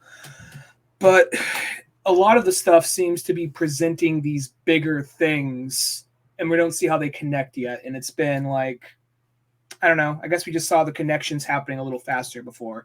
And right now it's like, okay, we keep on talking about the multiverse, yet we have like 3 different things that cover the multiverse, and none of them connect really. I mean, yeah, Doctor Strange and Spider-Man and Multiverse of Madness, but there's no real. I thought the shit from Spider-Man was going to have an effect in Multiverse of Madness, but it didn't, you know? It really didn't. Yeah. Well, So it's one of those ones. I think it's all going to come together with a little bit of a Fantastic Four, kind of like is going to be the center of that part. I think they're going to do something like the Fantastic Four, like one of 2 things. Like either the Fantastic Four from like the MCU, they got stuck in a parallel universe or something, and they're coming back to the MCU, or we see like their universe just get destroyed in the 60s, and they come back into the MCU. Because I'm not sure if it's a joke, or I'm not sure if he just chose a weird word, but he said like Reed Richards, the Fantastic Four, and then he's like, "Didn't you guys chart in the '60s?" So I wasn't sure if he was making a joke about like a band from the '60s or what, or if he just really meant like, "Oh, were you guys from the '60s or whatever?" But yeah, Yeah, cool. That's one of those. I feel like you made that. It probably was like a dumb joke of like about like a almost like a 4-piece band, whatever, like a barbershop quartet. And you made it feel like, oh shit, wait a second, like I think I see it deeper there. Probably was just some guy just like, oh, it's a throwaway joke, whatever. But like I can see that's a something good like that. idea. Yeah, I feel like that is a cool idea though. It's just to change it up, because that's the thing you sort of need is like, once again, the downfall is once you have these continual stories is you're stuck always in the same time frame, all this stuff. But if you can pull some characters, or even pull them from the 50s, pull them from like when the Fantastic Four really came out and so on like that, and give it that very like old school, it's like super sci-fi, very like mystery kind of feel to it, maybe even Twilight Zone-y. I think that would actually be kind of a neat way to kind of go about with the Fantastic Four, because that's sort of what they need to do is they just need to kind of break some of the mold up a little bit of like the kind of the formula they sort of have going. That's the only downfall is I feel like because it's in like it's like it's kind of all stuck in this sort of style that's sort of meshed together as these movies have kind of come on. Like they started off serious, then they started getting kind of comedy, and then it's kind of come together where it's sort of comic booky, it's sort of serious, it's sort of like cartoony, or not cartoony, but like a comedy, whatever, sitcom-y almost even. And it's this kind of like hodgepodge of like what's kind of mixed together from each one sort of thing.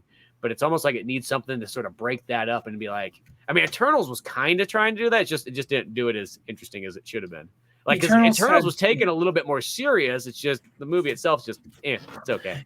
Well, it just had too many plot points happening at the same time, and it was like, I don't know. I didn't really give a fuck about very many of the characters in that movie. And like one of the few characters I liked by the end of the movie, I mean, I didn't totally hate or dislike any of the characters really, but my favorite character ended up being like, because there is Kumail Nanjiani, who is like, okay, he's kind of the funny guy of the group, but he's not like being too over the top and too funny. He's like the one who like got himself kind of situated, and he became an actor, and he's like, hey, I'm an immortal. Might as well enjoy it, right? And I thought, okay, this guy, he's cool. He's kind of funny. And the very end, he's like, hey guys, I know some end of the world shit's gonna happen, but I can't go against like Sky Daddy, so I gotta go. Bye. And then like just pussed out right before the fucking final battle. And then he's there at the end, like, hey guys, how'd the final battle go? Just like, why are they still talking to you? Get the fuck out of here, dude. So it's just that kind of thing. But at the same time, like I think they learned from Eternals, because usually like the way it usually goes, with the exception of Thor, it's like 3 standalone movies and then they pop up in a bunch of other movies. I think Eternals, like, we're making one Eternals and they could pop up in other movies. Maybe. We'll see. You know? Yeah, exactly. Yeah. All I was saying with Eternals is I felt like that one, the only nice thing is the tone in that movie. Even though it did have some comedy in it, it felt like it was brought down a little bit in that one. You know, Yeah. it was take in a sense, it was taken a little bit more serious. Well, it's also something. It's a weirder. It's kind of It was Jack Kirby's spiritual successor to New Gods because he was like, "Hey, come over Mm-hmm. here to DC. We'll let you do whatever the fuck you want." Like, really? Really? Okay, cool. All right, Mr. Miracle, New Gods, all this shit. Like, Fourth World? What the fuck is this? And why does everybody look like a fucking box? You said I could do whatever I want. Well, we didn't know you're gonna do this shit. Like, all right, fuck you guys. I was doing Jimmy Olsen too, but fuck off. I'm gonna go back to Marvel. And then he's like, all right, well, here's a spiritual successor to New Gods over here. So I was kind Yeah. of like, well, this is the closest thing I'm getting to a New Gods movie anytime soon, even though I know nothing about Eternals. Let's see what this is all about. Yeah, exactly. You know, yeah, that's pretty much what it is. Just like I'm gonna make it no matter what, you know. But yeah, I look kind of forward because I think isn't the next one supposed to be Black Panther 2 that like one has had no trailers for or anything. When's that coming out? It literally says that's coming out this year.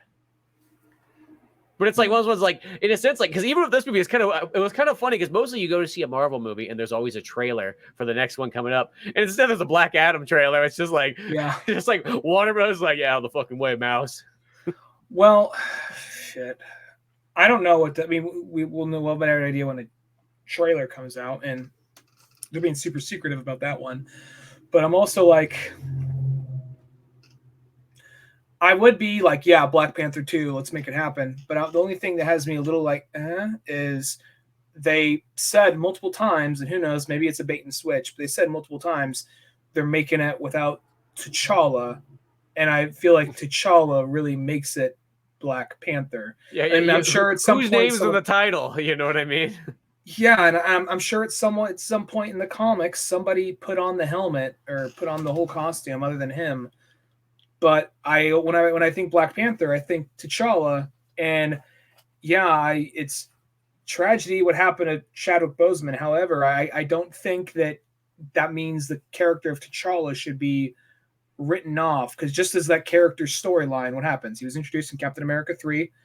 He was in Black Panther 1, died in Black Panther 1, came back in the same movie, came back in Infinity War, died, came back in Endgame, and now he's going to die off screen in his sequel. So I'm like, what are you guys going to do here? I honestly, I don't understand why they wouldn't. I mean, I know why, but it seems like just a very weird choice not to. Cause I think the character of T'Challa is too important to just not to discredit Chadwick Boseman, but it is too important of a character just to push aside. The character outweighs everything else. It's like anything else in life. It's like, just because a 007 actor dies doesn't mean you're going to stop making Bond movies. You know what I mean? It's one of those ones like this is the perfect example of that is what you do if the Black Panther is you start the movie off and you have a big funeral and you have it, you make it however you want to have him die in the movie. That's where you bring the multiverse and be like, we need to get another Black Panther in here. I mean, like they do it more elegantly. They're just like, oh, this guy's dead. Like credits, casket going down, picture with a reef, like Shuri and Okoye, arms behind their heads. Like, we got to get a new one. Black Panther 2. They just shoot him out the back. It's like, bloop! It makes like a cartoon sound effect as he gets just shot off in like the back forest of Wakanda. And they just most like tasteless, crass thing they can do. Like, oh my god, look at all these crazy cameos from other Marvel characters, trying to distract you from the like disrespect they just played to Chadwick Boseman and Black Panther. Like, it's either that or that they just literally game of death that and they just have like, oh, here's this 10 minutes of footage that we have of Chadwick Boseman, and we're gonna get it filled in with this other guy. He's gonna be wearing sunglasses half the time. We're gonna kind of shoot it from the backside. Wig, yeah. It's one of those ones like, hey, they've done it before, we can do it again. Some point he's looking in a mirror and there's just like a cutout of his face on the mirror. Yeah. And sometimes they'll just use other scenes from other movies that have nothing to do with like Avengers. Just use a scene from like 42. Like, why was he dressed like a baseball player right there? It's just intercut just terribly. But as I said, Yeah, like that I guess maybe that's the whole point of building up the multiverse, though, is just so they can figure out a way to bring Black Panther back. I don't know. I honestly, they got to do something. Well, here's the thing, because Black Panther 1, I mean, it's it's a pretty important movie just for what it pulled off and what it did. So Mhm. you don't want to undercut it with like, we're bringing in some Mariner, we're bringing in Doctor Doom, we're bringing in the fucking X-Men, we're bringing in all this shit. Like, where's Black Panther? Fuck, So you don't want to do that. But at the same time, if you have a movie called Black Panther, you gotta get something to get asses in seats that are gonna make people want to see. It's just one of those. I mean, I already said it. I'm just repeating myself by now. Yeah, exactly. As I said, I'm just interested to see what they do, because they say that's the next one, and then it's followed up by Guardians of the Galaxy 3, which is supposed to be the last one of those characters. They'll probably go in other people's movies, imagine, but we'll see what happens with Yeah, that. that's what I'm kind of thinking too. I don't know if one of those ones. Like, I mean, I know at some point people go like, "Oh, I'm kind of done with doing it," but it's like, are you done with that paycheck yet? Yeah. Vin Diesel, you done with that paycheck yet? I am. Well, No, yeah, okay, that's what I thought. One thing I hope though is, like, speaking of Groot, it just goes with Thor 4, is that I hope that Groot finally grows back into his normal. It's like by this point, it's like, I mean, in Thor 4, I really thought that Groot was supposed to be almost like now in like his college age years, because that's sort of what he felt like. He didn't feel like a teenager anymore. He felt kind of like a douchey college kid.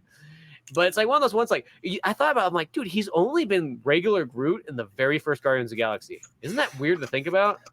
Yeah, it is. I assumed it was going to happen in Guardians 2, is there was going to be some kind of like Deus Ex Machina moment where baby Groot was going to get like almost killed, and then he grew real quickly and just became full grown Groot. Like, oh, now it's teenage Groot, now it's college Groot. And I honestly think when they get to Volume 3, it's not going to just be like he's the Groot you know of and you think of right off the bat. I think there's gonna be some moment where he turns into that Groot, and it's gonna be like this fuck yeah moment. But it's been how many years by now, Yeah, I felt like it's like one of those ones. It was like it's kind of like used as kind of a dumb joke. I mean, Baby Groot, I get that. That's how you sell shit. But like Teenage Groot was like one of those ones like, okay, kind of a dumb Groot thing. But then it's like, God, you guys have been milking that for like way longer than you should be. It's like I love Groot just as how he is. Like, why Groot and Rocket's like one of the best combos ever, and it's like it's weird just not having like full Groot there. It's like you got like literally half Groot. I love Baby Groot. I mean, who doesn't? I mean, even people who don't like the cute, cuddly sidekick characters, like, yeah, I like Baby Groot. Yeah, sure, why not?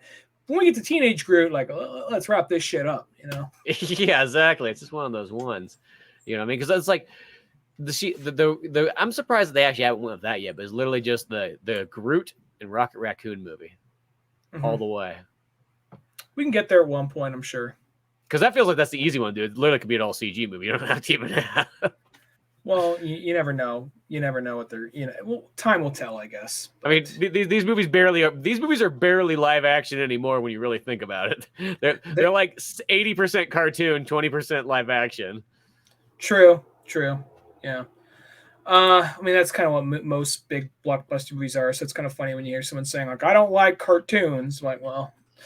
and all I gotta say is I'm being sparingly saying 80% is. Let's be honest, it's probably less than that even, because sometimes you watch those special features and you're like, shit, not even the costumes they're wearing are not even real. They're just all walking around like in like underwear practically, and they just CG it all over them.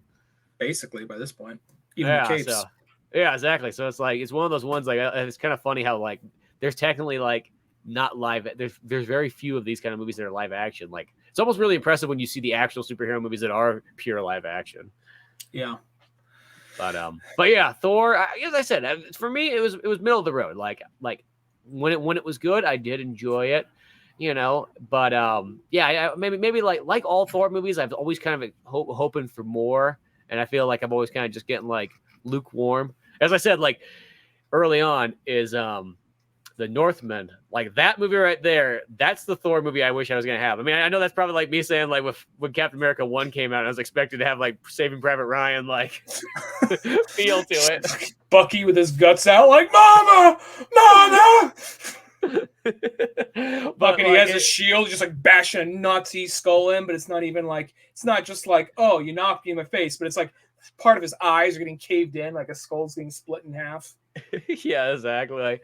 But it is that kind of thing that once you kind of pull back those expectations, go, okay, they're never gonna, at least not for a while. They're gonna still kind of keep it in like the play it safe kind of realm and keep it, like what it is. But Thor's kind of that one that's just, the character's amazing. Chris Hemsworth does a great job. All that kind of stuff that sort of surrounds him. He's got cool characters and cast around him. I just always feel like the team of the writers and the whole crew and everything has never really like 100% got Thor. They've always sort of came in as like sort of like an outside perspective, being like, yeah, I think I can figure this character out, and it's one of those ones like they're never bad, but they're never like it's not a Winter Soldier. Like that's what I was always counting for. It's like where's like the Captain America or the Thor movie that's like Winter Soldier, like that good, like that serious, like that like badass of a film the whole way through. I think that they're of the opinion of like, well, it's sci-fi, it's fantasy. We got to give people who would be rolling their eyes to this shit. We got to give them something to laugh at, and that's what I think they're gonna. I think that's what it is. They realize they're like, hey, let's be honest. If we took this stuff serious, like the normal mom and pop in Oklahoma is gonna be like, oh, this stuff's gay. Like, what I mean? Like, what are we watching here, honey? Like, I mean? A bunch of spandex. Like, what is going on? But I feel like the thing is like, it's like the kind of people that really like it's like, man, I'd love to see them take it real serious and like, do it straight. You know what I mean? And so on like that. But it's like, I think they do realize like, we're not going to sell, gangbusters of stuff if we play it like the book. We got to sort of do our own take on it. Which part of me gets. I enjoy them. I liked. I mean, I'll be honest. I like 3 and 4 more than 1 and 2. So for me, it's working. But at the same time, I'm like, I get what you mean, because at times the comedy can be overbearing. That said, I thought this movie was pretty fun, and yeah, I'm sure Thor will be back in something other than his own movie down the line. Yeah, well, because at the moment he's really like other than Hulk, it's like him and Hulk are kind of the two main characters now, as far as like the old A-lister characters. Yeah, him and Hulk are the only ones left, really. Yeah. So it is kind of interesting there, but yeah, fun stuff there. Beyond all that good stuff, you can always go to oldmanorange.com for more podcasts, comic books, Pizza Boy stuff like that.